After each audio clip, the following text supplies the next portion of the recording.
E aí, pessoal, sejam bem-vindos aqui a mais uma correção, continuando as correções da prova de mobilidade interna de 2018, agora dando sequência na questão 39. Lembrando que a questão 38, a 39 e a 40, essas três últimas questões, para resolvê-las, tu precisa daqueles dados que tem em cima da questão 38. O vídeo anterior a esse, nós corrigimos a questão 38 usando esses dados. Lembra que nós fizemos até o balanceamento também, que é importante também para essa questão que nós vamos resolver agora. Então acompanhem pelos dados lá, já coloquei aqui no quadro, e vamos lá para a questão 39, que diz assim: considerando as concentrações iniciais de nitrogênio e oxigênio, e ele vai te dar esse valor lá em mol por litro, iguais respectivamente a aqui um valor B e aqui um valor C, ok? E antes da gente continuar lá, ele fala o seguinte, quando ele termina de falar lá, tem que saber o seguinte, que no início de uma reação, tu vai ter uma quantidade de reagentes, mas o produto ainda não vai ser formado, já que a gente está falando do início de uma reação.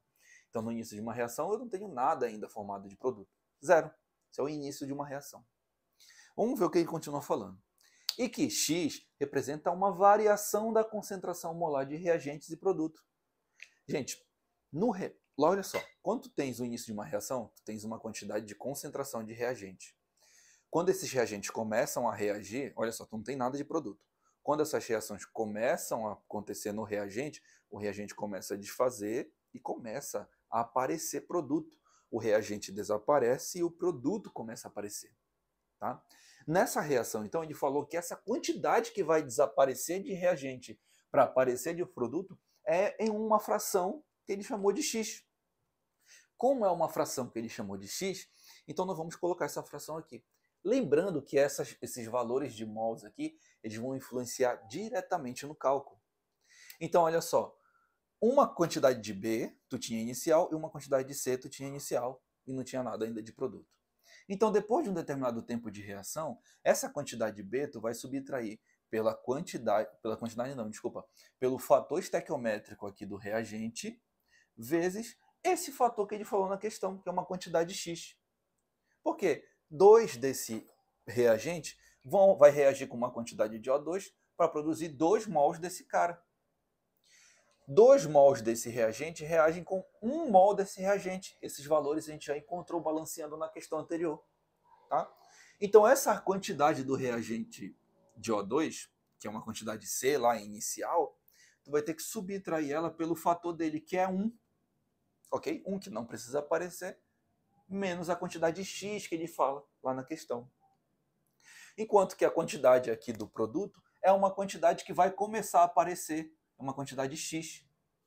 Essa quantidade X que desaparece tem que ser um fator proporcional aos seus índices estequiométricos. E aqui é um fator proporcional à quantidade que aparece. Então é 2 vezes X. Ou seja, 2 mols desse cara desaparecem para formar 2 mols desse. Só que nessa fração que ele deu de X, que é uma incógnita, a gente não sabe. Mas não tem problema nenhum, não precisa nem calcular. Deixa assim, ok? Então, 2 desse cara reage com 1 desse cara para formar 2 desse outro.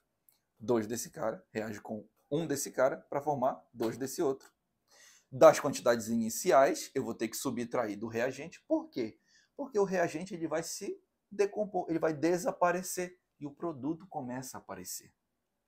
Depois que eu definir esses valores que estão no equilíbrio, aí sim eu vou para o cálculo da expressão do Kc. Olha só, o Kc é igual o produto N2, O, elevado ao seu índice estequiométrico, que é O quadrado, dividido por reagentes, a concentração do reagente N2, elevado ao seu índice estequiométrico, que é O quadrado, vezes o reagente O2, elevado também ao seu índice estequiométrico, que é 1, que não precisa aparecer.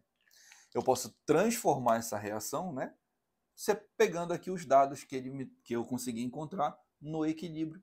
Esses dados que eu consegui encontrar no equilíbrio são dos reagentes e do produto. Então, colocando aqui a expressão do Kc, nós temos o produto N2O no equilíbrio é 2x. Lembra que esse 2x é elevado ao seu índice estequiométrico, bem aqui, olha. Então 2x é elevado ao quadrado. Ok? O outro que nós encontramos no equilíbrio é a concentração de N2, que é B menos 2x. B menos 2x. E esse fator é um índice que tem um índice elevado aqui, ao quadrado, vezes a concentração de O2 no equilíbrio, C menos X.